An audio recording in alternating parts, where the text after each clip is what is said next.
बहुत बहुत स्वागत है आप सबका एक बार। और ऑब्वियसली लगातार आपके प्रश्न चल रहे थे सर कि tell me something about NDA 2। आखिर एनडीए 2 की प्रिपरेशन को कैसे किया जाए।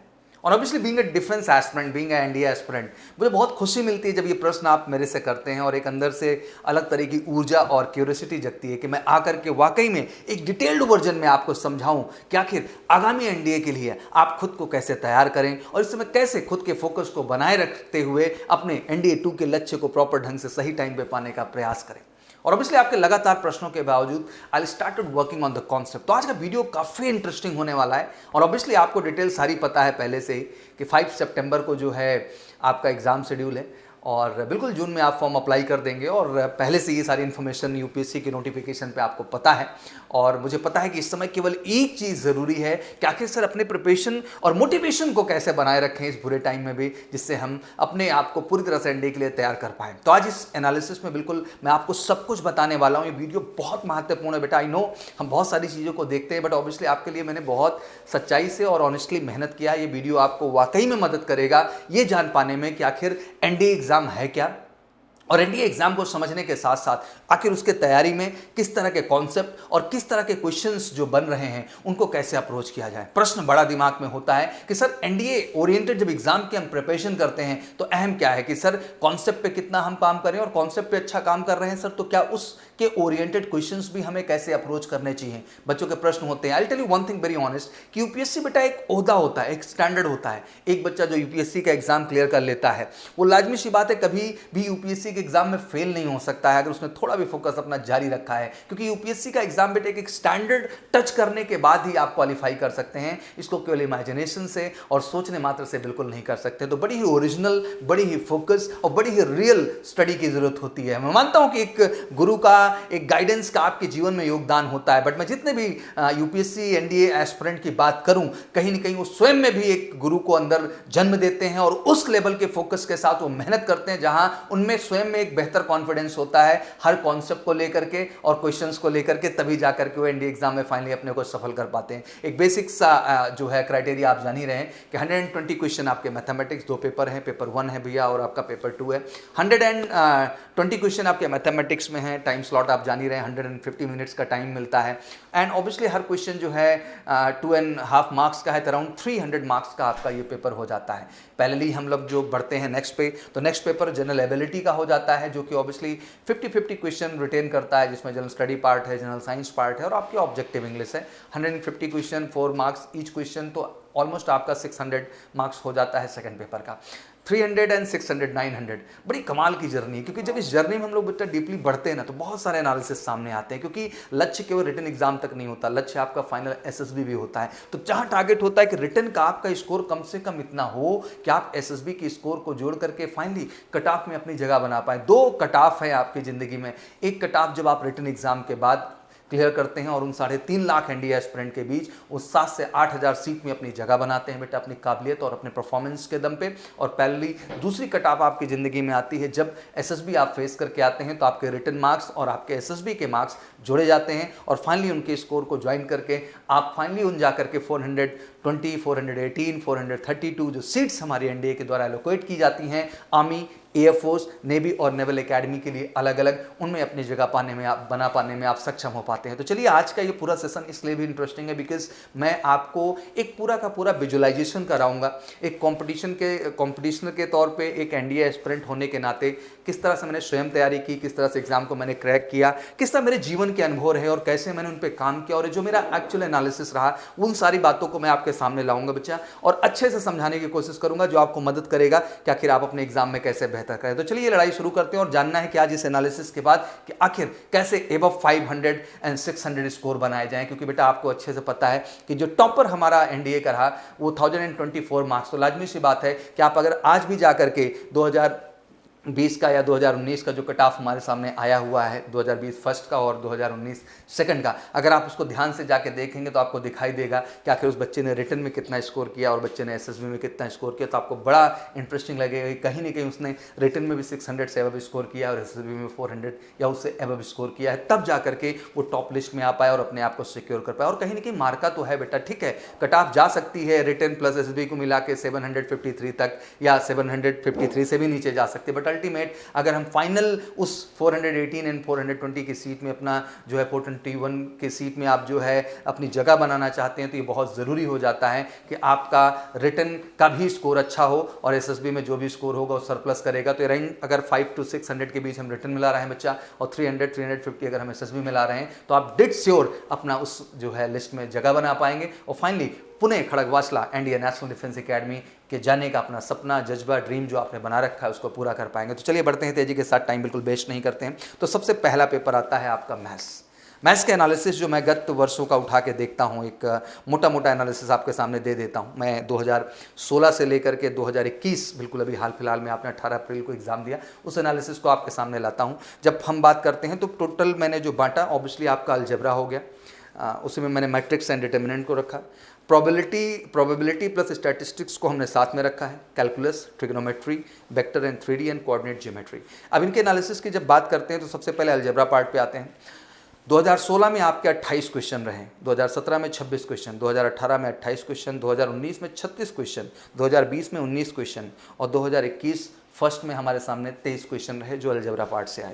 मैट्रिक्स एंड डिटर्मिनेंट की बात कर लेते हैं तो 2016 में 5 क्वेश्चन, 2017 में 11 क्वेश्चन, 2018 में 14 क्वेश्चन, फिर 2019 में 6 क्वेश्चन, 2020 में 7 क्वेश्चन और अगेन 2021 में हम देखें जो कि 18 अप्रैल को हुआ वो आपके 11 क्वेश्चन। वहीं प्रोबेबिलिटी प्लस स्टैटिस्टिक्स की हम जब बात करते हैं तो कहीं ना कहीं टेक्निकली हमने देखा कि 2016 में 19, 2017 में 19, 2018 में 17, 2019 में 19, 2020 में 20 और 2021 में अगेन फिर से 19। दैट मीन स्टैटिस्टिक्स का पार्ट फिक्स है कि वो 10 से 12 क्वेश्चन आने हैं और 7 से 8 क्वेश्चन आपके जो प्रोबेबिलिटी के वो भी फिक्स हैं, इसमें कोई कंफ्यूजन नहीं है, ये क्वेश्चन पूछे जाएंगे।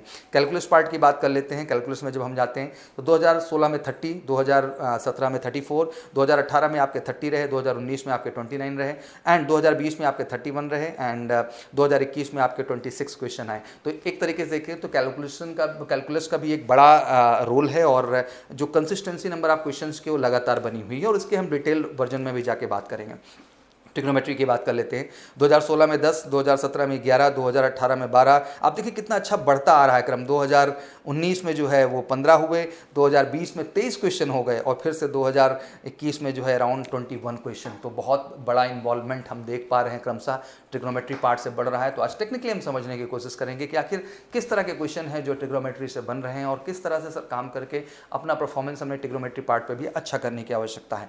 वेक्टर एंड 3D की बात कर लेते हैं तो कंसिस्टेंसी देखें हम लोग तो 2016 में 13 क्वेश्चन, 2017 में 10, 2018 में जो है 12, 2019 में आपके 10, 2020 में आपके 10 और 2021 में अगेन फिर से 10। तो ये एक कंसिस्टेंसी मेंटेन है। फाइनली कोऑर्डिनेट ज्योमेट्री की बात कर ले तो 15 क्वेश्चन 2016 में, 9 क्वेश्चन 2017 में, 2018 में 7 क्वेश्चन, 2019 में सबसे ज़्यादा गिरावट है 5 क्वेश्चन, 2020 से फिर से एक बार कंसिस्टेंसी मेंटेन हुई है 10 क्वेश्चन और 2021 में अगेन आपके सामने 10 क्वेश्चन। मैं समझाना क्या चाहता हूँ बेटा कि आप सबसे पहले अगर 120 क्वेश्चन का एक कॉम्बिनेशन देखें तो यही बेस है जिसमें क्वेश्चंस डिवाइड हो रहे हैं। तो सबसे पहले ये चार्ट और ये एजेंडा आपका क्लियर हो जाना चाहिए कि आखिर 120 में अब आपको देखना है बेटा कि किस पार्ट में आप खुद को वाकई में स्ट्रांग बना पा रहे हैं और वाकई में कहाँ आपका कॉन्फिडेंस, कहाँ आपका कमांड ज़्यादा अच्छा है। क्योंकि अल्टीमेट आप भी समझते हैं, हम भी समझते हैं बेटा कि 70 to 80 क्वेश्चन जो करना है वो 150 मिनट में आइडियल केस में आता है और इतना भी करके आप एक बेटर स्कोर को टच कर सकते हैं। अगर मैं इसको 75 to 80 मान रहा हूँ तो आप मान सकते हैं कि 2.5 नंबर का एक क्वेश्चन है, तो अगर 80 के आसपास का हम लोग आंकड़ा बना रहे हैं तो 200 मार्क्स आप होल्ड करते हैं और यही परसेंटाइल अगर हम 60 से 70% सेकंड पेपर में मेंटेन करते हैं तो ऑलमोस्ट हम 100 के आसपास क्वेश्चन मान के चलते हैं तो 400 वहाँ हुआ, तो 400 वो हो गए और 200 ये हो गए। तो 600 एक आइडियल स्कोर है जो मुझे लगता है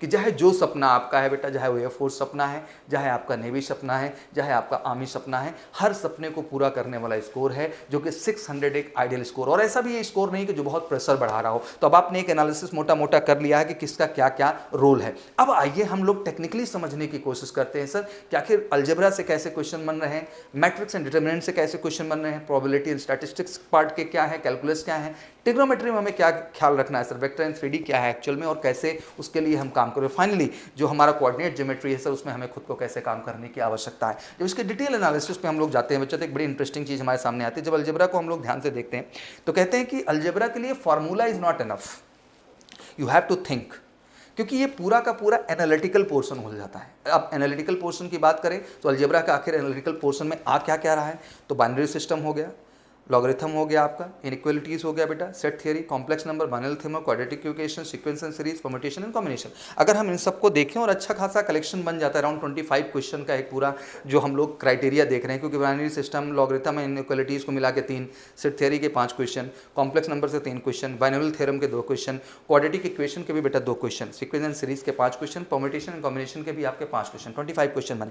तो you have to think and you have to think deeper, because once we talk about the part of algebra you really need to be stronger if you really want to perform well। मैं जानता हूँ बच्चे ज़्यादातर focus इसी part को लेकर रखते हैं, बट कहीं ना कहीं मैंने कहा ना कि एनालिटिकल पोर्शन ज़्यादा बढ़ जाते हैं, तो कहीं ना कहीं एक कॉन्सेप्चुलाइज वर्जन के क्वेश्चन है जिसको आप ये सीधा नहीं कह सकते कि हाँ फार्मूला रखा और चीज़ें आपके सामने निकल के आ गई। तो the way of working on this top algebra part it should be very different, ये बिल्कुल अलग तरह से होना चाहिए और ये समझने वाली चीज़ है, क्योंकि कई चीज़ें क्या है बेटा, हम फार्मूला रखते हैं चीज़ें क्लियर हो जाती हैं, कई चीज़ें होती है कि यूँ समझ में आ जाती हैं, कई चीज़ें होती है कि उनका लास्ट स्टेज तक विजुलाइज करना हमारे लिए आसान हो पाता है। बट एक अलजेब्रा एक ऐसी पार्ट है जिसमें कहीं ना कहीं एक डीप थिंकिंग, एक कनेक्शन, एक लिंकिंग आपको बिल्ड करना पड़ता है थ्रू आउट द प्रोसेस, तब जा करके आप उस सवाल को उस तरह से अप्रोच कर पाते हैं जैसा आप करना चाहते हैं। तो मुझे लगता है कि अलजेब्रा के लिए एक बड़ा ही फोकस्ड अप्रोच का ज़रूरत है। और बच्चे मैं देखता भी हूँ कि जो अभी तक स्कोर बना है, अगर हम 25 क्वेश्चन की बात कर रहे हैं बैठ करके, तो जो अभी तक देखने को मिला कि 10 से 15 क्वेश्चन अप्रोच करना वाकई में काफ़ी टफ और काफ़ी भी फोकस्ड जो है पार्ट हो जाता है बच्चों के लिए, और जाके बच्चे उतना ही कर पाते हैं। बट वहीं पहले जब सेकंड टॉपिक पे आ जाते हैं हम लोग मैट्रिक्स एंड डिटर्मिनेंट पे, 10 क्वेश्चन कहते हैं कि कंफर्टेबली इजी, पूरा जो है कैलकुलेशन बेस्ड होता है और आप सब माहिर हैं क्योंकि आप इस चीज़ को करते आए हैं लगातार। तो ये आपके लिए बिल्कुल जो है कहते हैं ना कि नया चीज़ नहीं होता है। कैलकुलेशन अगर आपका अच्छा है तो इस पार्ट में आप 10 में कहीं ना कहीं 8 क्वेश्चन मिनिमम जाके स्कोर कर सकते हैं। वहीं प्रोबेबिलिटी एंड स्टैटिस्टिक्स की बात करें तो most important, but obviously again it's based on the calculation, फिर से कैलकुलेशन गेम हो जाता है। बट बच्चों का क्या दिक्कत है कि जो 10 से 12 क्वेश्चन स्टैटिस्टिक पार्ट के हैं, ये बच्चों का भी दिक्कत मैं नहीं कहूँगा, टेक्निकली मुझे लगता है कि टीचर का भी ये माइंडसेट है कि वो स्टैटिस्टिक पार्ट को सबसे लास्ट में रखते हैं। नहीं कहना चाहिए, बट टेक्निकली ये सही है कि बहुत सारे टीचर मैथ्स के ऐसे हैं जिनका स्टैटिस्टिक्स पार्ट पे खुद भी उतना अच्छा कमांड नहीं होता, क्योंकि स्टैटिस्टिक्स का मामला हो जाता है और कहीं ना कहीं कॉमर्स थीम ज़्यादा इसमें इन्वॉल्व हो जाती है। तो लाजमी सी बात है कि उस तरह का इंटरेस्ट लेवल जो एक मैथ्स टीचर का होता है एक्चुअली वो देखने को नहीं मिलता। वैसे है बहुत खूबसूरत चीज़ है। तो स्टैटिस्टिक्स पे जो टीचर वाकई में इंटरेस्टिंग तरीके से आपको पढ़ा रहा है और कॉन्सेप्ट आपका क्लियर किया जा रहा है, बेटा कहीं से कहीं तक कोई क्वेश्चन मार्क नहीं होगा। अभी वाक्य शेयर हो रहा है तो मैं बहुत सारी बातें और भी करूंगा बेटा। वही बात करते हैं हम जब कैलकुलस पार्ट को जाकर के, तो कैलकुलस में डिफरेंशियल इंटीग्रेशन बेसिक क्लियर होना चाहिए आपका। इजी पार्ट है, इतना हैवी नहीं, कैलकुलस भी आप प्रैक्टिस करते आ रहे हैं। एंड जैसे हमने बात किया डिफरेंशियल इंटीग्रेशन पार्ट को लेकर के, उसका बेसिक अच्छे से क्लियर है और वाकई में आप एनडीए ओरिएंटेड क्वेश्चन अप्रोच कर रहे हैं। तो दो तरह का फायदा इसमें आता है, एक आपके कॉन्सेप्ट की जो बिल्डिंग है वो बहुत अच्छे लेवल पे हो पाती है। सेकंड, उस तरह के क्वेश्चन लगाने से बेटा आपका आत्मविश्वास ही अलग लेवल पे जाता है और आप महसूस कर पाते हैं कि वाकई में ये आसान है और इसको हम कर दिखाएंगे। बट अब वहीं पहले जब हम ट्रिग्नोमेट्री पार्ट की बात करते हैं तो एक बड़ा इंटरेस्टिंग वाक्य निकल के आता है कि ट्रिग्नोमेट्री की जो अभी तक कहानी रही कि भाई पहले जो माइंड सेट था कि हाँ सर सीधा फॉर्मूला बेस्ड है, निपटा दिया, नहीं, not direct answer, direct answers नहीं आते हैं।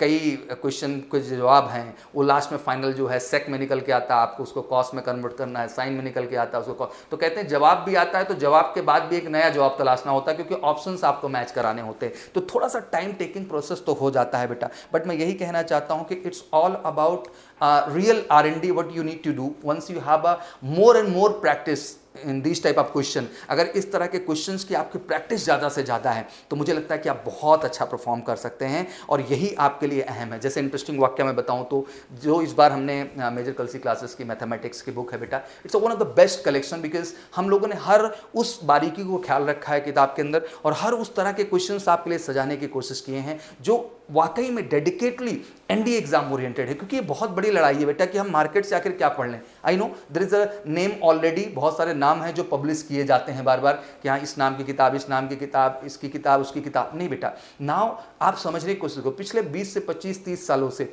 वो सेम किताब चली आ रही, कुछ भी नयापन नहीं आया है। और यूपीएससी के एनालिसिस को हम ध्यान से देखें तो कहीं ना कहीं साल दर साल चीज़ें बहुत बदली हैं। तो जो उसका एक डेडिकेट एनालिसिस रिक्वायर्ड होता है कहीं ना कहीं वो बेहतर ढंग से आपको एमकेसी पब्लिकेशन के अंतर्गत ही देखने को मिलेगा। और वो ऑब्वियसली एनडीए के मैथमेटिक्स की बुक है जिसके अंतर्गत हमने बिल्कुल ऑर्गेनाइज तरीके से आपको एक बढ़िया कॉन्सेप्ट दे रखा है विद एग्जाम्पल, प्रॉपर उसी कॉन्सेप्ट के ऑर्डर में क्वेश्चंस अरेंज कर रखे हैं, बेहतरीन मिसलेनियस कलेक्शन डाल रखा है और जम के प्रीवियस ईयर डाल रखा है। तो बहुत ज़्यादा हमने भटकाव नहीं सोचा, हमने एक ऐसा डेडिकेट प्लेटफॉर्म बेटा आपके लिए डिज़ाइन किया है जिसका केवल एक उद्देश्य है कि आप उस प्लेटफॉर्म से जुड़ करके एक परफेक्ट कलेक्शन पाएं।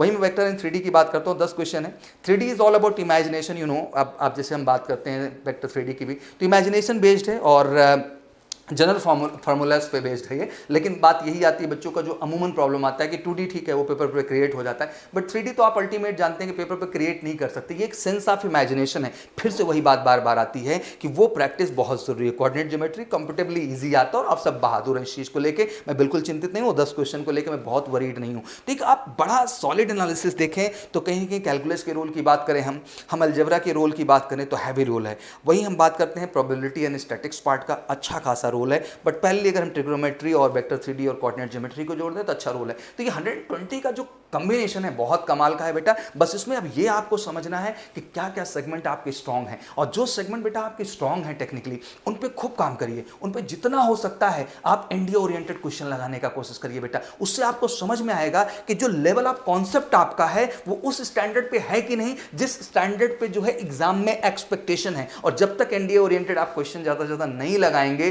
तब तक आप नहीं समझ पाएंगे कि आखिर आपका कॉन्सेप्ट का स्टैंडर्ड क्या है। आई नो बेटा गाइडेंस जरूरी है, लोगों का पढ़ाना जरूरी है, बिल्कुल आप जाइए पढ़ने से मुझे बुरा है, बट प्रॉब्लम ये ना बेटा कि आप जब पढ़ने जाएं किसी भी चीज को तो आपके पास एनालिसिस होना चाहिए कि आखिर उस चीज को पढ़ने की वजह भी आपके पास हो। वजह तभी पता चलती है बेटा जब आप क्वेश्चंस लगा करके प्रैक्टिस करके ये समझ पाते हैं कि आखिर मैं ये क्वेश्चन क्यों नहीं लगा पा रहा हूं या मुझे क्यों दिक्कत हो रही है। तो कहते हैं ना practice make a man perfect, that's very true कि practice make a man perfect, but right practice and the solid place की जो प्रैक्टिस है वो असल में आपको परफेक्ट बनाती है। अब प्रैक्टिस आप रैंडम किन्हीं भी क्वेश्चंस का कर रहे हैं उसका क्या मतलब है आपके लिए? नहीं बेटा, अगर आपका एनडीए लक्ष्य है और आप फोकस्ड एनडीए जो है एस्पिरेंट है तो ये बहुत जरूरी है कि आप अपने फोकस तरीके से जाएं, तो आप उन्हीं क्वेश्चंस को अप्रोच करें जो आपके एनडीए के दृष्टिकोण से जरूरी हैं और एनडीए के मैथमेटिक्स पेपर में वो क्वेश्चंस बनते हैं। और मैं गर्व से कहना चाहता हूं कि मेजर कलसी क्लासेस बेटा एक इकलौता प्लेटफॉर्म है इस इंडिया में जो कि एमकेसी पब्लिकेशन डेडिकेटली काम करता है केवल डिफेंस की जो है बुक के लिए, और हर साल एक बृहद एनालिसिस के साथ एक परफेक्ट मटेरियल हम आपके सामने लेके आते हैं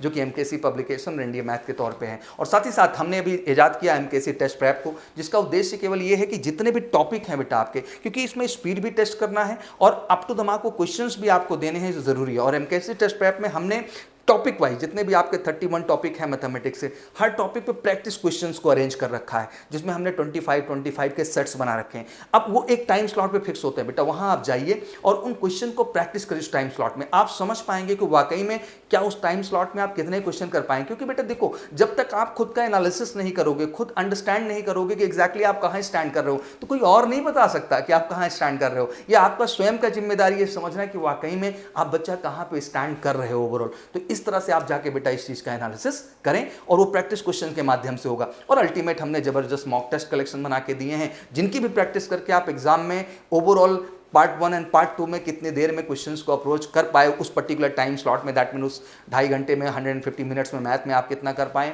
और 150 मिनट्स में उस जनरल एबिलिटी पार्ट पे आप कितना कर पाएं, ये बहुत ज़रूरी है। बट अभी पहले फेज में बेटा ज़रूरी है प्रैक्टिस वाइज क्वेश्चन जो एमकेसी टेस्ट प्रैप के प्लेटफॉर्म से आप जुड़ के लगातार कर सकते हैं और एमकेसी पब्लिकेशन से उन क्वेश्चन की भी प्रैक्टिस कर सकते हैं। तो इस तरह से एनालिसिस लगातार चलता रहेगा। अब पार्ट 1 को हम लोग ओवर करते हैं, थोड़ा तेजी के साथ आगे बढ़ते हैं। आजकल मैं समझता हूँ देश में जो है लोगों के पास समय बहुत कम हो गया है।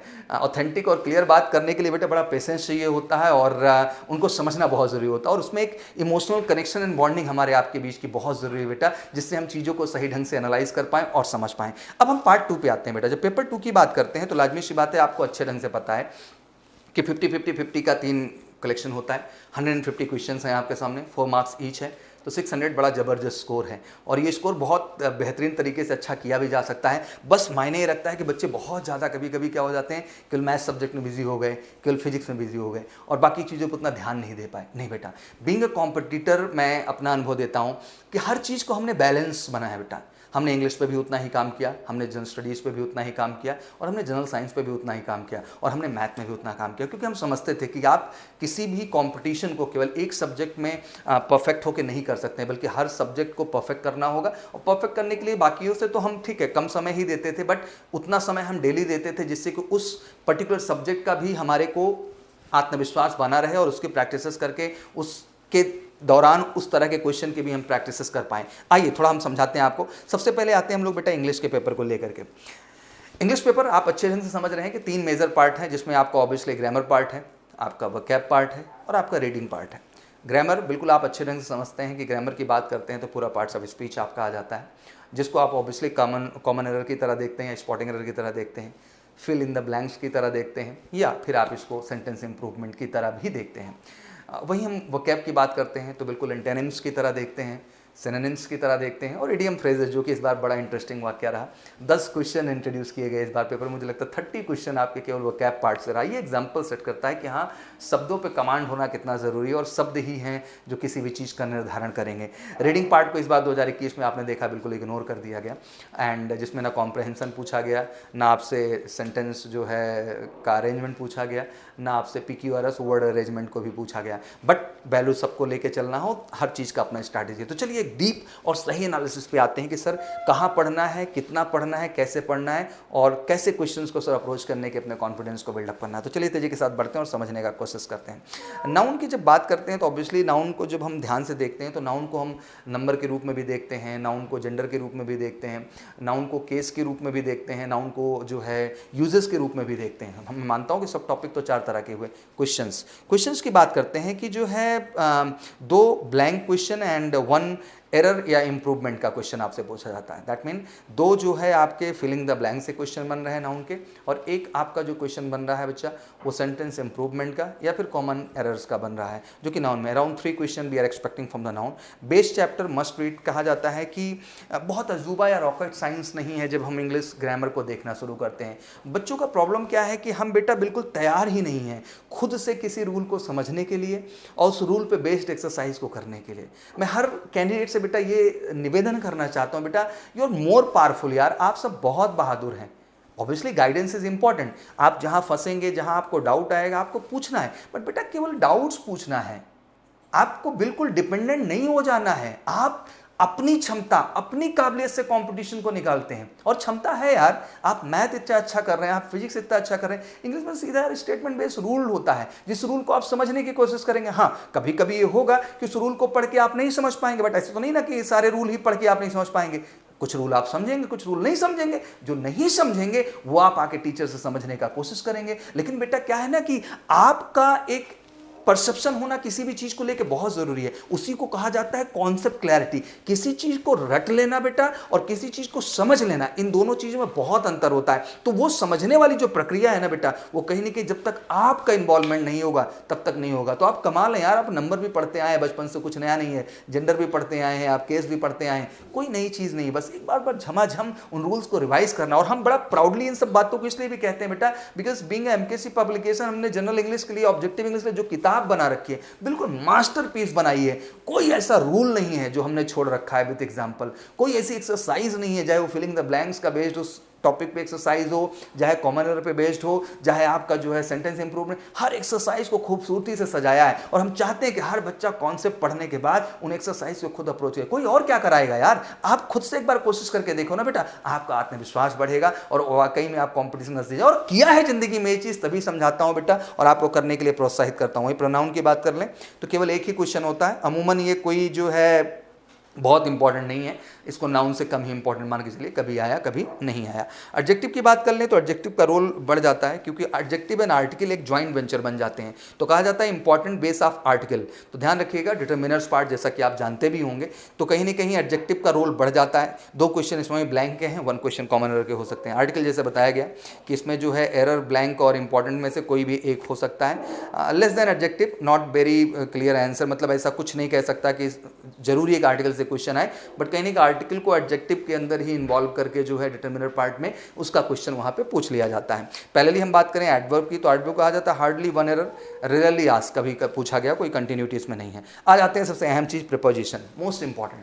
और मुझे लगता है कि कभी कभी बच्चे मेरे से पूछते हैं, हाँ ये सच है कि जब आप पार्ट स्पीच पे पढ़ने जाते हैं बेटा, ग्रामर पढ़ने जाते हैं, तो हर चीज़ का क्रमबद्ध तरीके से महत्व है, बट प्रीपोजिशन का अपने आप में एक महत्व है, तो बहुत ज़रूरी है। और एक रिकॉर्ड तो 2020 में बना 16 क्वेश्चन फ्रॉम प्रीपोजिशन, तो आइडली उसे 5 से 6 क्वेश्चन आते हैं, जिसमें 2 क्वेश्चन आपके ब्लैंक के रहेंगे, 3 से 4 क्वेश्चन आपके एरर्स के रहते हैं, और 1 क्वेश्चन आपका बच्चा जो है वो इंप्रूवमेंट का रहता है। तो ध्यान रखिएगा कि preposition played a vital role, and obviously focus study करो, एक बार खुद से लगो, चीज़ों को समझने का कोशिश करो कि किसके पहले क्या आता है और किसके बाद क्या आता है बेटा। और प्रीपोजिशन मुझे लगता है एक बड़ा प्रैक्टिकल एहसास है, ये केवल एक रूल बेस्ड चीज़ नहीं है, बल्कि आपको प्रैक्टिकली और फिजिकली भी उस चीज़ को महसूस करना होता है कि आखिर जो एक्शंस हो रहे हैं वो एक्शंस किस मोड में हो रहे हैं, और उन्हीं मोड के आधार पर डिसाइड होता है कि आखिर प्रीपोजिशन की पोजीशन क्या होगी ओवरऑल। तो मुझे लगता है बेटा ये समय है थोड़ा सा कॉन्सेप्टलाइज होने का।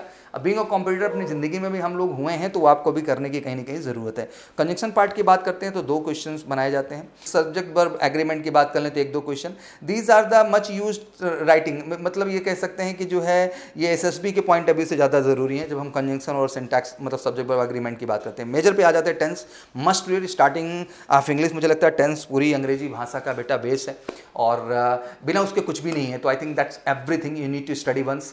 आपने बचपन से पढ़ा हुआ है, बस अब थोड़ा सा टेंस को पढ़ने का, समझने का नज़रिया प्रैक्टिकल होगा। और जब आप, मैंने कहा ना बार बार अल्टीमेट एक ही चीज़ पे घूम के मैं ले आऊँगा बेटा आपको पूरे सेशन में, कि जब आप वाकई में एनडीए ओरिएंटेड क्वेश्चंस को अप्रोच करेंगे तो आपका बहुत नज़रिया बदलेगा। कोई कितना भी कॉन्सेप्ट पढ़ा दे बेटा, मैं एक बात दिल की आपको आज बताना चाहता हूं कि अनटिल अनलेस आप एनडीए ओरिएंटेड क्वेश्चन नहीं अप्रोच कर रहे हैं तो उस कॉन्सेप्ट का आपके लिए कोई मतलब नहीं है। आप कभी भी आत्मविश्वास से लवरेज नहीं हो पाएंगे। वो आत्मविश्वास आप में तभी बनेगा बेहतर ढंग से बेटा जब एग्जैक्टली आप उस के ओरिएंटेड क्वेश्चंस को अप्रोच करें। इसलिए मैं बार बार बात करता हूँ एमकेसी टेस्ट प्रैप की और एमकेसी पब्लिकेशन की, क्योंकि एमकेसी पब्लिकेशन की जो ऑब्जेक्टिव इंग्लिश की हम बुक दे रहे हैं बेटा, वो एक अल्टीमेट कलेक्शन है अपने आप में, जो आपको एक बेहतर बैकअप देता है, एक बेहतर स्ट्रॉन्ग पॉइंट देता है, जिससे कि आप उस तरह के क्वेश्चंस को ला के रियलिटी को समझ पाते हैं। और वहाँ हमने टॉपिक वाइज भी क्वेश्चन आपके लिए अरेंज कर रखा है, और साथ ही साथ आपको मिसलेनियस भी दे रखा है, और कमाल की बात प्रीवियस ईयर दे रखा है। तो मुझे लगता है कि क्वेश्चन अप्रोच करके आपका सारा फंडा और एजेंडा क्लियर हो जाएगा। और टेस्ट प्रैप के माध्यम से मैं यही कहना चाहूँगा बेटा कि उस टॉपिक पे उस पर्टिकुलर टाइम अंतराल के अंदर जाकर उन क्वेश्चन की प्रैक्टिस जरूर करिए, क्योंकि वो प्रैक्टिस आपको एहसास कराएगी कि आपका स्टैंड क्या है और आप कहां स्टैंड कर रहे हैं। कंडीशनल्स की बात कर लेते हैं। वेरी स्मॉल चैप्टर है, एक आध 2 क्वेश्चन कभी न कभी अल्टरनेटिव वेरिएबल हैं, ये आते रहते हैं। कंडीशनल्स की बात कर लें हम लोग ओवरऑल। क्वेश्चन टैग्स एक क्वेश्चन रेयरली आस्क्ड, कभी कोई कंपल्सन नहीं है। वर्ब पूछा ही नहीं जाता है, और वर्ब कहीं न कहीं टेंस का ही पार्ट हो जाता है बेटा, तो उसी के अंतर्गत वो क्वेश्चन पूछ जाता है। नॉन फाइनाइट से जो है एरर फिलर्स हमेशा आते हैं, important to use in English in general, तो नॉन फाइनाइट्स पर भी अच्छा काम करना है आपको। वॉइस एंड नरेशन की जब हम बात करें तो एनडीए पॉइंट ऑफ व्यू से रेयरली आस्क्ड है। हाँ, एयरफोर्स नेवी में इनका बहुत बढ़िया रोल है, बट कहीं ना कहीं एनडीए के पॉइंट ऑफ व्यू से इनका रोल बहुत कम है और रेयरली आस्क किए गए। अब आ जाते हैं मेन जो कैप पार्ट है, तो ये रहा आपका ग्रामर का एनालिसिस बेटा। और मैं यही कहना चाहूँगा कि अल्टीमेट जितना आप प्रैक्टिस करेंगे उतना आपका आत्मविश्वास अच्छा होगा। आई नो कि आपको बहुत लोग पढ़ा रहे होंगे, बहुत लोग गाइड कर रहे होंगे, बट मैं एक कंप्यूटर के तौर पे, एक डिफेंस एस्पिरेंट के तौर पे, एक छात्र के तौर पे और एक गुरु के तौर पे हर दृष्टिकोण से मैं आपको ये समझाना चाहता हूँ बेटा कि अल्टीमेट आपका एफर्ट, आपका प्रयास ही आपका सच्चाई है।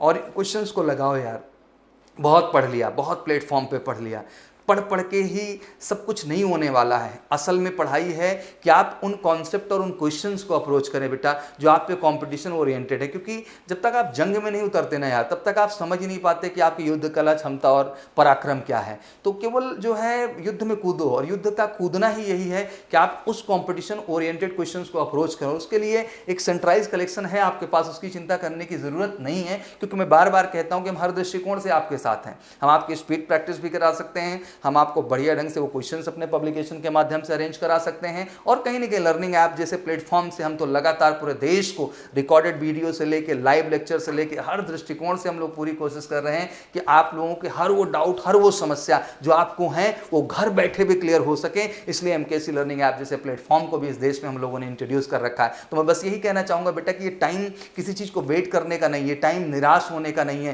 ये टाइम कहीं ना कहीं ऑब्जेक्टफुल होने का है, और वो यही है कि आप प्रयास करिए। वोकैब की बात करें, synonym, antonyms and idiom phrases, बिल्कुल यार 20 क्वेश्चन, 25 क्वेश्चन, बहुत बड़ा रोल। आई थिंक 50 क्वेश्चंस में इंग्लिश के 50% मैं सीधा बोलता हूँ वोकैब, और इसको कोई नहीं बदल सकता है, ये सत्य है। और कहीं ना कहीं 50 जो है क्वेश्चन में 25 है तो 100 मार्क्स, और हम तो यार मोटा मोटा वही हिसाब लगाते हैं कि हमें 100 मार्क्स कहीं ना कहीं टेक्निकली दिखाई देता है इधर से, हमें 100 मार्क्स ही दिखाई देता है जीएस से, और 100 ही मार्क्स हमें दिखाई देता है उधर से, और यही हमारा आंकड़ा है जो हम मेंटेन करना चाहते हैं। तो मुझे लगता है वकैब एक बड़ा अहम पहलू है। बच्चे वकैब के चक्कर में क्या है कि हम बहुत सारे रिसोर्स, नहीं बेटा, एक सेंट्रलाइज रिसोर्स हमने इंडिया को दिया है, and that is a lexicon vocab book जो हमने इशू किया है। मैं इन सब बातों को गर्व से थोड़ा इसलिए भी कह रहा हूं बेटा, it's not just sell point of view, मैं चाहता हूं कि एक राइट चीज, एक राइट कलेक्शन आपके पास जाए, जिसको करने के बाद, और गारंटीड आपको बोलते हैं कि ये बुक आपके हाथ में होगी लैक्सिकन वाली, और ये जो 2021 का आपका 18 अप्रैल का पेपर हुआ बेटा, इनके आप 20 की 20 वर्ड जो एंटोनिम्स सिनोनिम्स के आप खोल लीजिएगा किताब, और उन वर्ड्स को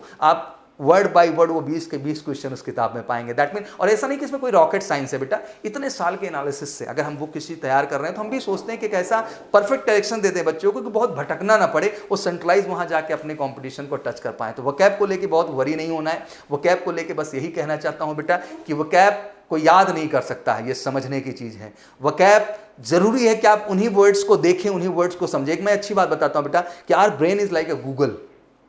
आज दिक्कत वकैब में बच्चों की क्या है, इतने जो है इंटरेस्टिंग वर्ड्स आते हैं, कह सकते हैं कि बहुत जो है फॉर्मल वर्ड्स नहीं है जिनको हम रोज़मर्रा की ज़िंदगी में इस्तेमाल करते हो, तो हमें जनरली वो बोलना या प्रोनाउंसिएशन करना भी कभी कभी नहीं आता उन वर्ड का। वो चिंता का विषय है ही नहीं मेरे भाई। यहाँ चिंता का विषय ये है कि क्या उस तरह के वर्ड पर कि आप प्रैक्टिस कर रहे हैं, दैट मीन आपके आंखों के सामने से वो चीज़ गुजर रही, वो एंटोनिम और सिनोनिम्स के वर्ड जो आपके कॉम्पिटिशन में कल को पूछे जा सकते हैं। एक बार अगर सच्चाई से गुजार भर दो ना यार, तो आपके गूगल में सेव कर देगा, और कल को जैसे ही पेपर में वो क्वेश्चन आपके सामने होगा ना बच्चा, आपका गूगल स्ट्राइक करेगा और आपको बता देगा इसका राइट एंटोनिम्स ये है और इस वर्ड का राइट सिनोनिम्स ये है। तो बिल्कुल एक बार बेटा जुड़िए और अपने को प्रैक्टिस में इन्वॉल्व करके समझने का कोशिश करिए कि आखिर वकैब रटने की चीज़ नहीं है, समझने की चीज़ है, और बस दिल और दिमाग में बसा लेने की चीज़ है कि जब ज़रूरत हो उसका आप बेहतर इस्तेमाल कर सकें। Reading comprehension, ordering of words and ordering of sentences जब बात करते हैं बेटा, must practice and must practice and must practice. कोई जुगाड़ टेक्नोलॉजी नहीं है। Obviously you will get lot of idea, lot of technique through the teacher as teaching on MKC learning app. जो एमकेसी लर्निंग ऐप के platform पे teacher लगातार guide कर रहे हैं इन चीज़ों को लेके, बट मैं ये कहना चाहता हूँ कि it's all about the practice. Until unless बेटा you will not involve, your understanding will not increase. अगर आप ये सोचते हो कि आपकी अंडरस्टैंडिंग कोई और बढ़ा देगा तो आप बहुत गलत फहमी में हो। आपकी अंडरस्टैंडिंग बेटा आप ही बढ़ा सकते हो, और जब आप किसी सब्जेक्ट में, जब किसी आप लैंग्वेज में इन्वॉल्व होते हैं ना बेटा, तभी उसको समझ पाना, महसूस कर पाना आसान होता है। क्योंकि जितने भी तरह के ये कॉम्प्रहेंशन के क्वेश्चन है, सेंटेंस अरेंजमेंट है, या आप कह लीजिए आपके ऑर्डरिंग ऑफ वर्ड्स हैं, कहीं ना कहीं ये अंडरस्टैंडिंग बेस्ड हैं, कहीं ना कहीं ये एक कॉन्सेप्ट को रिप्रेजेंट करते हैं। तो बहुत ज़रूरी हो जाता है कि आप उस तरह से स्टडी करें और चीज़ों को समझने का प्रयास करें, और फाइनली लैक्सिकन और अदर बुक्स की मदद से उसको परफेक्ट बनाने की कोशिश करें। पहले थोड़ा सा बढ़ते हैं और फिजिक्स के एनालिसिस को लेके आते हैं, जो कि बच्चों में एनडीए की फिजिक्स को लेके एक बड़ा वर्जन रहता है कि आखिर कुछ तो आईटी लेवल पे पढ़ ले रहे हैं। भाई नहीं, ज़रूरी है यार एक्चुअल फिजिक्स के स्टैंडर्ड को समझना। तो चलिए समझाने की कोशिश करता हूं कि एक एक्चुअल जो स्टैंडर्ड फिजिक्स का होगा वो क्या होगा और कैसे होगा। सबसे पहले हम बात करते हैं टेक्निकली, अगर आप समझें तो यूनिट एंड डायमेंशन जैसा कि क्रम बनता है, तो ऑब्वियसली 1 से 2 क्वेश्चन डायरेक्ट आंसर आते हैं। बेसिकली जो है वो क्वेश्चंस की बात कर ले तो स्टेटमेंट बेस्ड क्वेश्चन है, रीड केयरफुली, और जो भी क्वेश्चंस हैं उनको केयरफुली पढ़िए। सारे क्वेश्चन स्टेटमेंट बेस्ड हैं। अमूमन क्या दिक्कत हो रही है बच्चों को, मैं देख रहा हूँ जब एनडीए फिजिक्स में आ रहा है तब भी नहीं कर पाए। क्यों?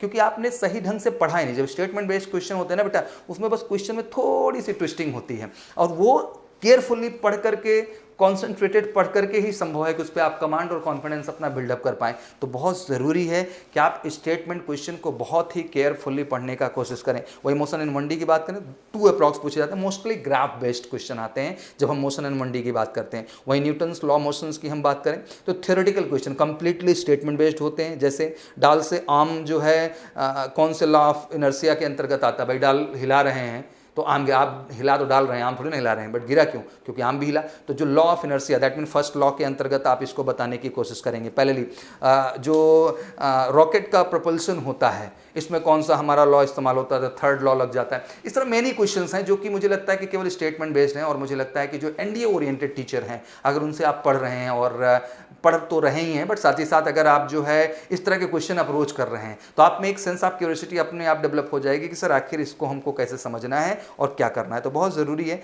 और यूपीएससी का टारगेट यही होता है कि नो डीप, मतलब बिल्कुल डीप में नहीं पूछते हैं, सरफेस बेस्ड क्वेश्चन है, प्रैक्टिकल क्वेश्चंस हैं। और क्योंकि भौतिक वास्तविकता को समझने की ज़रूरत है। आप फौज का भी हिस्सा बनने जा रहे हैं तो प्रैक्टिकल जो फिजिक्स का इन्वॉल्वमेंट है, जो उसके रोल हैं, उस चीज़ को गहराई के साथ समझना आपके लिए बहुत ज़रूरी है और इसमें कहीं ना कहीं वो चीज़ जानना आपके लिए ज़रूरी हो जाता है। तो बिल्कुल ये इस तरह से समझ के आप चलेंगे। वर्क पावर एनर्जी की बात करें तो केवल एक क्वेश्चन है। टॉपिक बात कर लें तो कंजर्वेशन ऑफ एनर्जी, ध्यान रखिएगा। थ्योरेटिकल क्वेश्चन बनता है, वेरी इंपॉर्टेंट, एक क्वेश्चन फिक्स है जो आपका आएगा। वहीं रोटेशनल मोशन की बात कर लें तो 1 से 2 क्वेश्चन है बेटा। डायरेक्ट क्वेश्चन, इंपॉर्टेंट टॉपिक इसमें मोमेंट्स ऑफ इनर्शिया, जैसे मोमेंट ऑफ इनर्शिया डिपेंड किस पे डिपेंड करता है, डेंसिटी पे डिपेंड करता है, टेम्परेचर पे करता है, एक्सिस पे करता है, इस चीज़ को समझने की कोशिश करें। ग्रेविटेशन 1 to 2 क्वेश्चन, मोस्टली जो है न्यूमेरिकल टॉपिक, बड़ा इंटरेस्टिंग ये भी है कि ग्रेविटेशन ही एक टॉपिक है जिससे अमूमन एनडीए के पेपर में बेटा हम लोग न्यूमेरिकल क्वेश्चन देखने की कोशिश करते हैं, जो कि न्यूटन एंड ग्रेविटेशनल फोर्स पे बेस्ड होता है, जो कि न्यूटन एंड ग्रेविटेशनल फोर्स पे बेस्ड होता है। वेव इमोशन की बात करते हैं तो 1 question and always theoretical, single line होता है कि जो है इसमें अलग तरह से है कि जो आपकी साउंड वेव है ये किस तरह से है, ये लॉन्गिट्यूड पे चल रही है या फिर जो है अनुप्रस्थ, जिसको आप ट्रांसवर्व कहते हैं, उस कंडीशन में चल रही। तो एक एग्जांपल मैंने आपको दिया, ये वेव मोशन से क्वेश्चन बनते हैं। ऑप्टिक्स की बात करें 3 to 4 क्वेश्चन, इस बार तो 2021 में कमाल हो गया, 8+ क्वेश्चन आपसे पूछे गए फर्स्ट टाइम, समझिएगा। थ्योरेटिकल न्यूमेरिकल बोथ है। इंपॉर्टेंट टॉपिक इसमें बेटा पार, आई, इंस्ट्रूमेंट, इमेज फॉर्मेशन से क्वेश्चन बनेगा। वहीं अगर इलेक्ट्रोमैग्नेटिक वेव की बात करें 2 से 3 क्वेश्चन है, डायरेक्ट भी हैं, प्लस जो है क्वेश्चन जो है स्पेक्ट्रम एक्सरेज जो है ये वेरी इंपॉर्टेंट है, इस बात को ध्यान रख के चलिएगा और इसी से क्वेश्चन बनता है। कैपेसिटर की बात करो, वैसे भी जब हम इलेक्ट्रोमैग्नेटिक वेव की बात करें, कैपेसिटर की बात करें, करंट की बात करें तो एक एक क्वेश्चन का एक कम्बिनेशन बन जाता है। ऑलवेज न्यूमेरिकल, सीरीज और पैरेलल कॉम्बिनेशन पे पूछेगा, और करंट पे भी 1 क्वेश्चन न्यूमेरिकल ही आएगा जो सीरीज एंड पैरेलल कॉम्बिनेशन पे आपसे क्वेश्चन पूछेगा। तो ये आपको समझ के चलना है बेटा। हीट की बात कर लें तो 2 से 3 क्वेश्चन है, डायरेक्ट न्यूमेरिकल और इंपॉर्टेंट टॉपिक जो है कैलोरीमेट्री एंड थर्मोमेट्री के विषय में पूछा जाएगा और अमूमन ये आपको पता भी होगा कहीं ना कहीं। वहीं फ्लूइड प्रॉपर्टी ऑफ मैटर की बात करें 1 से 2 क्वेश्चन, थ्योरेटिकल क्वेश्चन होता है। Important topic surface tension and viscosity पे ये क्वेश्चन आपका बनेगा। ये जो क्वेश्चन बनता है आपका वो स्ट्रेस स्ट्रेन को लेकर के, जैसे नैनो टेक्नोलॉजी भी फर्दर बहुत सारी चीज़ें हैं जो आने वाली हैं, तो ये प्रॉपर्टी ऑफ मैटर पे पूरा पूरा क्वेश्चन जो है जनरेट किया जाता है जो आपसे पूछा जाएगा। वहीं सेमीकंडक्टर की बात कर लें तो 1 से 2 क्वेश्चन है थ्योरेटिकल। मैं एक टेक्निकल बात यही कहना चाहता हूँ, जब फिजिक्स के हम 25 क्वेश्चन का एनालिसिस करते हैं तो कहीं ना कहीं अगर हम देखें तो अराउंड आप मान लें कि 20 क्वेश्चन के आसपास तो आपके statement based and conceptualise question है और 3 से 4 क्वेश्चन ही न्यूमेरिकल या 2 क्वेश्चन मैक्सिमम न्यूमेरिकल आते हैं। तो मुझे लगता है कि बेटा इस दृष्टिकोण से फिजिक्स को पढ़ना बहुत ज़रूरी है। अब बच्चे ने ढेर सारी फिजिक्स पढ़ डाली यार, बट वो चीज़ नहीं पड़ी जो चीज़ वहाँ ज़रूरी हो जाती है। तो बहुत इंपॉर्टेंट है बेटा कि ये फिर से मैं कहना चाहूँगा कि you need a perfect book. आपको एक परफेक्ट बुक चाहिए जहाँ पे इस तरह का डेडिकेट, क्योंकि बेटा आप बहुत आईटी का क्वेश्चन लगा रहे हैं, पीएमटी का, उससे फ़र्क नहीं पड़ता यार। इंपॉर्टेंट ये है कि जिस कॉम्पिटिशन को आप मीट करने जा रहे हैं उसके ओरिएंटेड आप क्वेश्चन लगा पाने में सक्षम है कि नहीं। और ऑब्वियसली उसकी जब बात आती है तो फिर से एमकेसी पब्लिकेशन का बिल्कुल फिजिक्स का बुक आँख बंद करके एनडीए वाला लीजिए, जम के मेहनत करिए बेटा।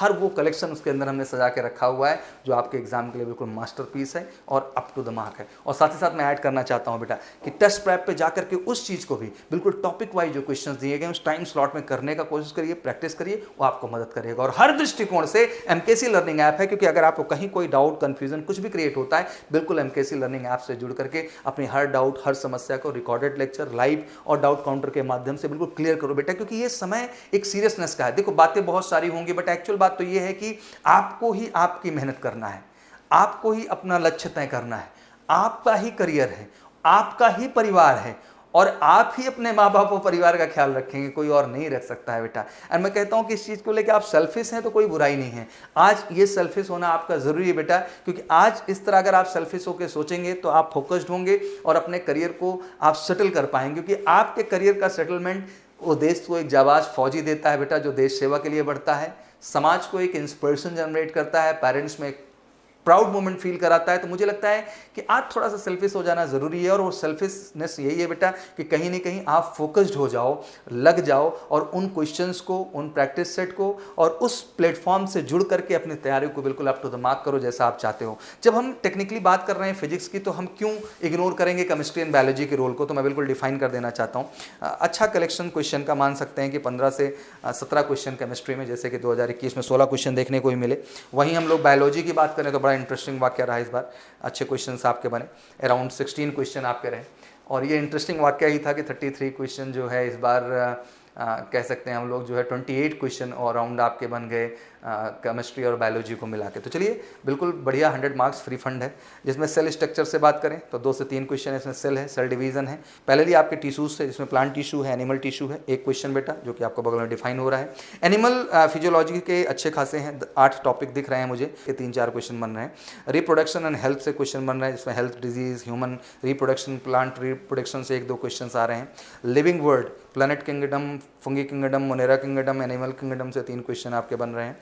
वहीं मॉर्फोलॉजी ऑफ फ्लावरिंग प्लांट से 2 क्वेश्चन है। आपके प्लांट फिजियोलॉजी में भी अराउंड 2 क्वेश्चंस बन रहे हैं। मैं समझाना चाहता हूँ बेटा कि बायो को लेकर बहुत वरी मत हो, चुपचाप एमकेसी की जो हमारी केमिस्ट्री एंड बायो की किताब है, आंख बंद करके जो है उस किताब को आप उठाइए और जम के उनके क्वेश्चन प्रैक्टिस कर लीजिए, जो हमने करेक्शन एक्सरसाइज में दिए हैं, प्रीवियस ईयर में दिए हैं या फिर मिसलेनियस में। डन, 100 आउट ऑफ 100 क्वेश्चन वहीं से हैं और इसको बहुत गर्व से मैं कहता हूं। तो बहुत टेंशन नहीं लेना है यार, ये 100 मार्क्स बिल्कुल फ्री के हैं, उसी तरह आपको सोचना है। केमिस्ट्री के रोल की बात कर लें तो फिजिकल्स के आपके 5 से 6 क्वेश्चन हैं। वहीं ऑर्गेनिक से आपके जो है अराउंड 1 से 2 क्वेश्चन है। बट इनऑर्गेनिक की जब बात करें तो मोस्ट इंपॉर्टेंट 8 to 9 क्वेश्चन है, जिसमें मुख्यतः पीरियोडिक टेबल की बात करते हैं। और पीरियोडिक टेबल की जब बात करते हैं तो P block and D block specially हम बात करेंगे, जिनसे क्वेश्चंस आपके बनते हैं। तो मुझे लगता है कि केमिस्ट्री एंड बायोलॉजी एक तरीके से फ्री फंड है यार।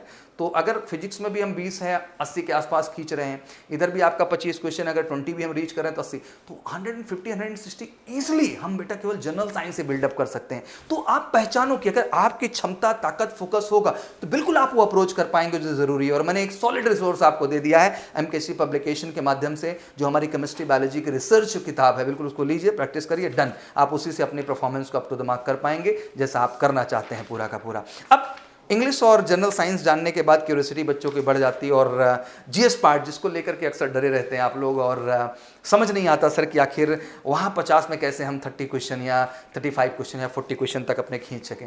और मुझे लगता है कि एक सही स्ट्रैटेजी और प्लानिंग और सही क्वेश्चन की प्रैक्टिस, अल्टीमेट मैं जीएस के पार्ट को लेकर एक ही चीज़ कहना चाहूँगा बेटा, बहुत इंटरेस्टिंग सब्जेक्ट है यार ये। बस ज़रूरी ये है कि आप उसको उस इंटरेस्टिंग तरीके से लें, आपको एक ऐसा नोट्स मिले, आपको एक ऐसी थ्योरी मिले जिसको पढ़ करके आप उस पे बेस्ड जो क्वेश्चन एनडीए के हैं उनको लगा पाने में कॉन्फिडेंट हो पाए। तो 2 चीजें यहां हो जाती हैं, एक बेहतरीन नोट्स और साथ ही साथ बेहतरीन क्वेश्चन आयर जो कि एनडीए ओरिएंटेड है। क्योंकि कहीं ना कहीं बिल्कुल यूपीएससी कंडक्ट कर रही है तो जीएस कहीं ना कहीं कॉन्सेप्चुलाइज है, इसमें हम बिल्कुल डिनाई ही कर सकते हैं। फैक्ट बेसिस क्वेश्चन नहीं है, वन लाइनर नहीं है। तो लाजमी सी बात है बेटा कि एक सही थ्योरी का मिलना और एक सही क्वेश्चन कलेक्शन का होना बहुत जरूरी है। और एमकेसी पब्लिकेशन अगेन किंग है उस चीज में, क्योंकि हमारे इतने 15 सालों के आरएनडी के बाद we created the best collection. हमने वो बेस्ट कलेक्शन आपके लिए बनाया है बेटा क्वेश्चंस के, और वो बेहतरीन नोट्स दिया है कि जिसको पढ़ करके आप अल्टीमेट 100% सॉलिड हो जाएंगे। आपको दाएं और बाएं कहीं देखने की आवश्यकता नहीं होगी और वो प्लेटफॉर्म देगा आपको एमकेसी पब्लिकेशन, चाहे वो हिस्ट्री पॉलिटी की किताब हो, चाहे वो ज्योग्राफी इकोनॉमिक्स की किताब हो। तो बिल्कुल ध्यान से यार मैं कहना चाहूंगा और अल्टीमेट प्रैक्टिस के लिए फिर से कहना चाहूंगा कि ये बुक है जो एक माध्यम बनेगी आपके आत्मविश्वास को अप टू द मार्क करने के लिए। आइए ज्योग्राफी और इकोनॉमिक्स के जब हम बात करते हैं, ज्योग्राफी की बात कर लें तो बिल्कुल ज्योग्राफी का एक स्वरूप हम देखते हैं जिसमें अर्थ एंड सोलर कनेक्शन की बात करेंगे, पृथ्वी और शारीरिक संबंध की पूरी के पूरे, जिसमें टाइम कैलकुलेशन है, परिक्रमा का प्रभाव है, रेवोल्यूशन एंड इफेक्ट है, 2 से 3 क्वेश्चन। बाकी तो तीनों जान ही रहे हो, चाहे वो स्थल मंडल हो, जलमंडल हो, वायुमंडल हो, दैट मीन आपका लिथोस्फीयर, आपका हाइड्रोस्फीयर और आपका एटमॉस्फेयर। बिल्कुल 4 से 5 क्वेश्चन आपके लिथोस्फीयर से, मोस्ट इंपॉर्टेंट जो कि जलमंडल स्थलमंडल से बनता है आपका।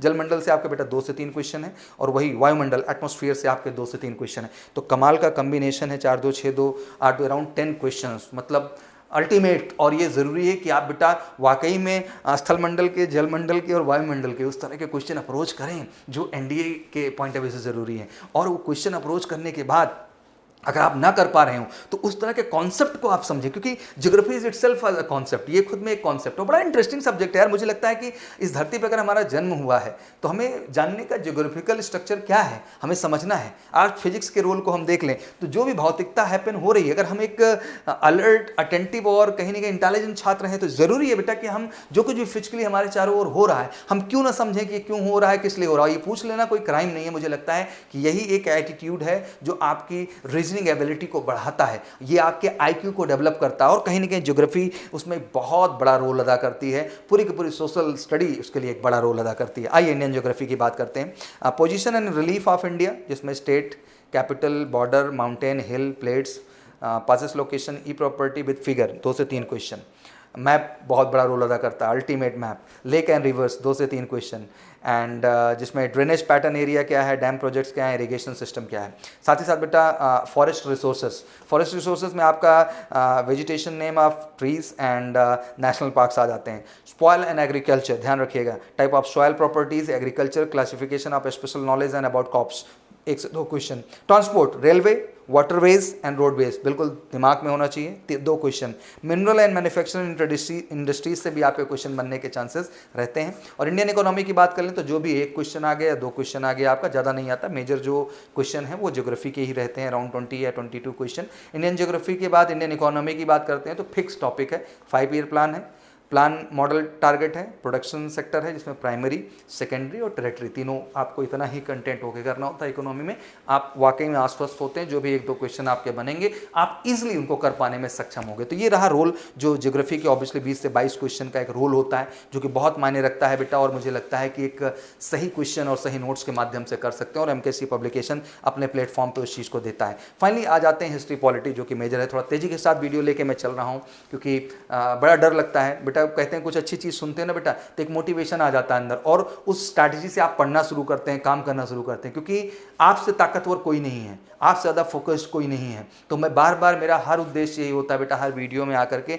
आपको आपकी ताकत को याद दिलाना। और मैं कहता ना कि मैं जीवन भर जामवंत का रोल अदा करूंगा और आप सारे मेरे हनुमान हो, और मैं हनुमान ही मानता हूँ। You have lot power and ईश्वर give you lot of power बेटा, lot of power of your parents, आपके पेरेंट्स का भरोसा, बिलीव, बहुत कुछ आपके पास है। बस ज़रूरत है बेटा कि आप खुद पे भरोसा करके मेहनत करना शुरू करें, सही रिसोर्सेस का इस्तेमाल करें, फालतू की चीज़ों में डाइवर्ट ना हो, बहुत ज़्यादा जाके बिना मतलब का मोटिवेट ना हो, बल्कि कहते हैं ना कि बाहर के मोटिवेशन से काम नहीं चलेगा बेटा, इनर मोटिवेशन ज़रूरी है, और सही स्टडी के माध्यम से वो चलता है। चलो हिस्ट्री एंड पॉलिटी, जो कि बड़ा डरे रहते हैं आप, उसके भी स्ट्रक्चर को समझाता हूँ। जब major ruling dynasty of South India की बात करें, दैट मीन पूरा का पूरा जो है हम दक्षिण भारत जो है कि जब बात करना शुरू करते हैं, वहाँ का पूरा पूरा साम्राज्य गठन, तो 1 से 2 क्वेश्चन है, जिसमें संगम एज रिलेटेड क्वेश्चन ज़्यादातर पूछे जाते हैं। वही दिल्ली सल्तनत की बात करते हैं, जिसमें एडमिनिस्ट्रेटिव कल्चर, जो कि मिडिवल पार्ट में है, आप जान ही रहे हैं, जिसमें बुक क्या लिखी गई और फॉरेन ट्रेवलर उस समय क्या आए यहाँ पे।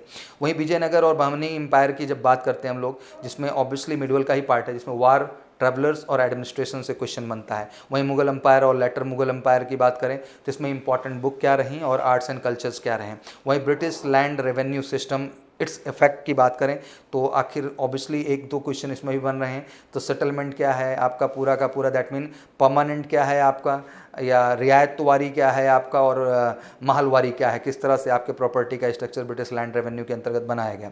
Social and religious reform movement during 19th century, modern में हम लोग आ गए, मेजर रोल 2 से 3 क्वेश्चन, जिसमें आपका बेसिक जो है रिलीजियस और आर्य समाज को लेकर के क्वेश्चन बन जाता है पूरा का पूरा।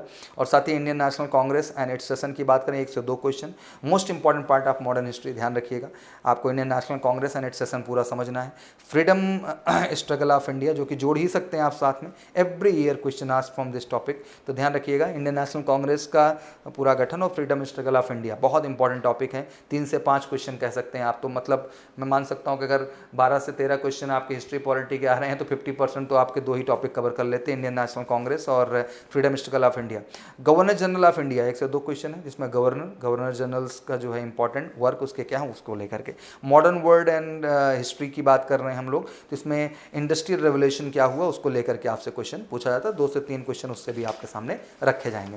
हिस्ट्री के बाद अगर हम पॉलिटी की शुरू कर दें बात, तो जितने भी संविधान की जितनी भी प्रस्तावना है, जैसे बेरुवारी केस, जो भी केस स्टडीज़ हैं उनको आपको जानना है, केस रिलेटेड टू प्रियम्बल जितने भी हैं, Indian constitution sources and drafting, इसको लेकर के borrowed feature of constitution, that mean क्या कर्ज लेने का क्या प्रक्रिया रहा।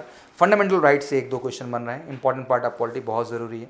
फिर उसके बाद आता है DPSP, जिसको कहा जाता है डायरेक्टिव जो है principle of state policy, fundamental of duties, मतलब जो है राज्यगत जो नीतियां हैं और उनके जो निर्देशन हैं उनको भी जानना आपके लिए ज़रूरी है, काफ़ी अहम टॉपिक है। 1 से 2 क्वेश्चन।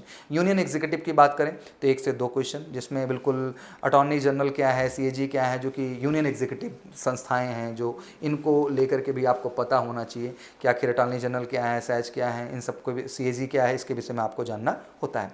फिर आ जाता है आपका यूनियन लेजिस्लेटर, ध्यान रखिएगा, जिसमें लोकसभा राज्यसभा के पूरे स्ट्रक्चर को बेहतर ढंग से समझना है। 1 से 2 क्वेश्चन इंपॉर्टेंट जो है कमीशन एंड कमेटी को लेकर, ऑब्वियसली इलेक्शन कमीशन की बात समझें, SC ST कमीशन हो गया, अदर जितने भी मेजर जनरल कमीशन है जो कि स्वतंत्र प्रभार से काम कर रहे हैं, उनके विषय में जानना जरूरी है। तो ऑलमोस्ट 5 से 6 टॉपिक मैंने डिफाइन किया और 6 से 7 क्वेश्चन 8 क्वेश्चन आपके बनते हैं और यही कम्बिनेशन बनता है 12 + 6 18 का, या 10 + 8 18 का, या कभी 13 + जो है 7 20 का। यही एक कम्बिनेशन है जो हिस्ट्री पॉलिटी का है। मैंने एक बहुत स्ट्रक्चरल आपको बताया बेटा। अब अहम ये है कि मेरा बताना और आपका फोकस ढंग से स्टडी करना ये बहुत ज़रूरी है बेटा। आपका प्रॉस्पेक्ट एंड विजन क्लियर होना बहुत ज़रूरी है और इस प्रॉस्पेक्ट एंड विजन की क्लैरिटी ही है बेटा जो मैं आपको बताने का कोशिश कर रहा हूँ। तो बड़ा कमाल का कम्बिनेशन है और मैं चाहता हूँ बेटा कि अपकमिंग एग्जाम में आप सब कहीं ना कहीं 5 सितंबर को यार 600 एबव स्कोर करें बेटा। और बड़ा लक्ष्य नहीं है यार, मैंने 80 केवल मैथ में डिमांड किए हैं और मैंने केवल जो है 100 आपसे डिमांड किए हैं बेटा सेकंड में। और एक सही स्ट्रैटेजी आज मैंने ब्रीफ किया, समझेंगे, डीप तरह से एनालाइज करेंगे आप और इन बुक्स के क्वेश्चन के प्रैक्टिस करेंगे और ऑब्वियसली अल्टीमेट इन सबसे जुड़ करके एक सेंट्रलाइज प्रोग्राम है। जैसे मैं अभी लगातार यूट्यूब चैनल को लेकर मैं बात भी कर रहा था कि I said one word in a very straight way. मैंने एक साफ बात कही कि we are the only channel India major Kalsi classes जो कि खुद को डिमोनेटाइज कर रखा। हम 1 रुपये बेटा यूट्यूब से नहीं लेते क्योंकि हमारी ये जिम्मेदारी है कि हम जो भी चीज़ आपको दें पूरी ईमानदारी से दें और सच्चाई से दें, कहीं भी कोई डिस्ट्रैक्शन ना हो, कहीं भी कोई इंटरप्शन ना हो। और हम चाहते हैं कि वो ऐड अगर आते रहेंगे तो आप डिस्ट्रैक्ट होंगे, गड़बड़ होंगे। अगर हमने ये कर रखा है तो केवल एक वजह है कि हम आपको सही और सटीक तरीके से सटीक इन्फॉर्मेशन दें। I know there is a lot of channel जो कि ऑब्वियसली इसी पर्पज से खुले हुए हैं जिनका उद्देश्य ही केवल ये है कि हाँ कितना बच्चों को इंगेज करके जंपिंग जपाक हम पैसे अर्न करते हैं। अल्टीमेट ठीक है, वो किसी न किसी प्लेटफॉर्म से जुड़े हैं तो आके आज नहीं कल तो प्रचार अपना करेंगे ही, डायरेक्ट इनडायरेक्ट, या वो अपने वीडियोस रखेंगे, हटाएंगे, बहुत सारे चलेंगे। मुझे बेटा आप सबसे हाथ जोड़ के निवेदन है इस बात को लेकर के यार कि मुझे इन सब चीज़ों में नहीं जाना है। I just want to tell you one thing कि you need to be very focused यार। पढ़ाई बेटा एक बहुत ऑर्गेनाइज जर्नी है, बहुत फोकस्ड अप्रोच है, इसमें जंपिंग जपाक नहीं चलेगा बेटा। और आप जिंदगी भर किसी का फैन नहीं बनने वाले हैं। ये समय है अपने ऊपर ध्यान देने का और खुद का फैन बनो यार, खुद पे भरोसा रखो क्योंकि आपको सफल होना है और आपको देश के लिए एक इंस्पिरेशन छोड़ना है। तो लाजमी सी बात है कि आप केवल फैनशिप करके बहुत आगे नहीं जा सकते हैं, बल्कि आप खुद के अंदर उस स्वाभिमान, उस डेडिकेशन, उस विश्वास के साथ बिलीव करिए और खुद की फैन फॉलोइंग अपने पीछे खड़ा करो यार कि आपको यंगस्टर्स फॉलो करें, आपको आपके छोटे भाई बहन फॉलो करें कि भैया का फोकस्ड अप्रोच कितना, वो आपके अंदर हीरोइज्म चाहिए, वो लीडर में को आपके अंदर देखना चाहिए। And that's all about the फौजी एटीट्यूड यार, और उस तरह से काम करना होगा बेटा। तो मैं यही समझाना चाहता हूं कि बहुत ज्यादा वेट करने में या बहुत ज्यादा कंफ्यूज होने में या बहुत तरह के प्लेटफॉर्म पे अलग अलग तरीके से जा करके उलझ उलझ के जंपिंग जपाक पढ़ाई से बेटा कुछ नहीं होने वाला है।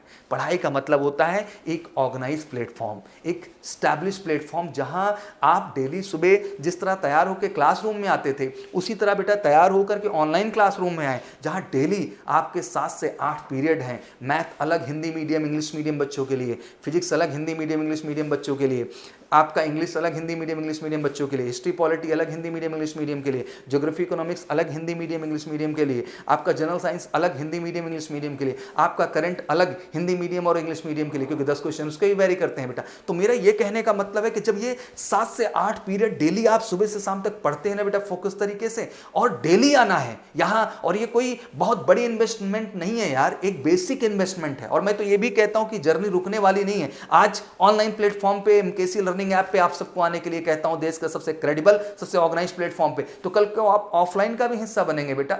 तो जो भी चार्ज आप पे कर रहे हैं आज बहुत बेसिक चार्ज है यार, it's one of the cheapest and the best platform है। बाकी से कंपेयर जिसको कुछ देना ही नहीं बेटा, कूड़ा रखना है, there's nothing issue, but we are organised and credible organisation India, और पूरा भारत भरोसा करता है बेटा, और उस भरोसे को कायम रखना हमारी जिम्मेदारी है। और वो कायम रखने वाला प्लेटफॉर्म है एमकेसी लर्निंग ऐप, वो प्राउड करने वाला प्लेटफॉर्म है एमकेसी पब्लिकेशन, वो प्रैक्टिस करने वाला प्लेटफॉर्म है इस देश के लिए ऑर्गेनाइज एमकेसी टेस्ट प्रैप। और ये सब प्लेटफॉर्म पे जोड़ करके भी हम कल को भी ऑफलाइन में इनवाइट करते हैं बेटा, और जो आपके आज एक्सपेंस हैं, खर्च हैं, उनको पूरा ऑफलाइन में डिस्काउंट देते हैं, केवल एक उद्देश्य से कि इस समय भी आपकी पढ़ाई ना रुके और आप जब ऑफलाइन का हिस्सा बने नए जोश नए जज्बे के साथ फिर से अपनी मेहनत स्टार्ट कर दें। मैं यही कहना चाहता हूं बेटा कि इन यूट्यूब के तरह तरह चैनल पे जंपिंग जपाक बंद करो यार, आप सब सेंट्रलाइज एमकेसी लर्निंग ऐप पे आओ, रोना मत रो यार। एक सेट कपड़ा खरीदने जाते हैं, जूता खरीदने जाते हैं, दवा दारू में आदमी खर्च कर देता है 2 4 5 6 हज़ार 8 हज़ार रुपए। यार मैं ये कहता हूँ इससे बेस्ट और इससे चीप कुछ नहीं हो सकता है। और इसको मैं कहना चाहता हूँ कि जितना बेहतर कर सकता हूँ यार उतना बेहतर हमने बनाया है। और कल को इन सबको ऑफलाइन में डिस्काउंट भी हम आपको देंगे।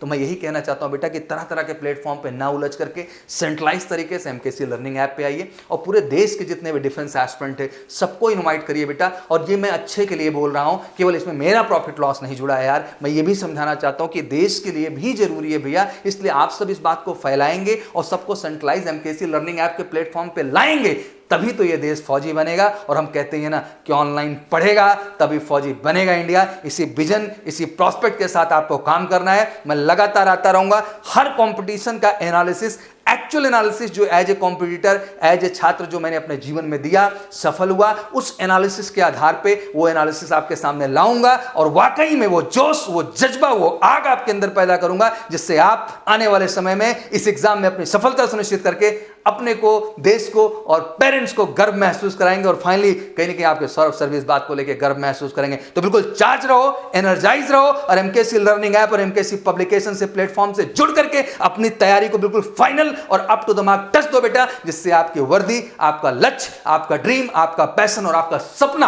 आपके पास हो। और इस कड़ी में मेजर कलसी परिवार और ऑब्वियसली सौरभ सर आपके साथ हैं। Thank you so much, wish you good luck. जय हिंद, जय Bharat. Major Kalshi classes, online courses for all defense exams, recorded lecture, e-notes, daily live classes, online test. अब online पढ़ेगा तभी तो फौजी बनेगा India. Download the MKC Learning app and fulfill your dreams.